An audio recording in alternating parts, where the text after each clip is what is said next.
My name is Abhinav, and on behalf of my co-authors, I will present our work on detecting slip using barometric tactile sensors and a temporal convolution network. We humans are able to perform a variety of manipulation tasks for which tactile sensing plays a critical role. Slip detection is one such task that provides a feedback signal to adjust grasping force as well as the speed of motion.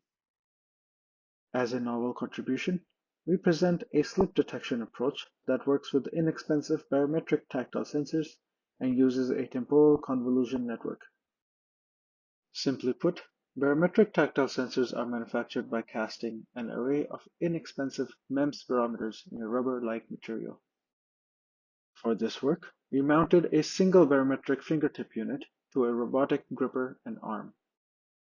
Instead of recording real slip scenarios, we imitate slip conditions by sliding the fingertip unit on various surfaces of different surface curvatures with different speeds, slip directions, while also changing the type of slip. Proprioceptive feedback from motor encoders provided the automated ground truth slip label. This setup helped us collect a vast amount of diverse slip data. More than 250,000 data points were collected at 100 Hz and evenly distributed across the mentioned properties. Now let's go over the learning methodology. In order to learn a label for slip from time series tactile data, we used dilated causal convolution that has been shown to outperform recursive architectures. A temporal convolution network extracts temporal features from our data, and an MLP outputs the probability of slip. In the end, we achieve 90% or higher performance on all metrics, and the training curves indicate good generalization. On testing the performance of the detector on the entire distribution of data, we found some interesting results. On average, the detector performs better for planar surfaces as well as for faster slip speeds. In essence, performance improves with an increase in the number of stimulated barometers. The detection latency was also lower for the above two cases.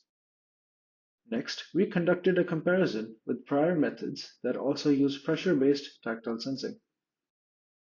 Our method outperformed the others, both in terms of classification performance and prediction variance. Now let's see some real-world experiments with the slip detector. We picked 6 common objects with varying surfaces and conducted 2 basic experiments involving slip detection. For the first experiment, a grasped object was held stable while an external force induced slip. Each trial was conducted 20 times. The average success rate on this experiment was over 87%.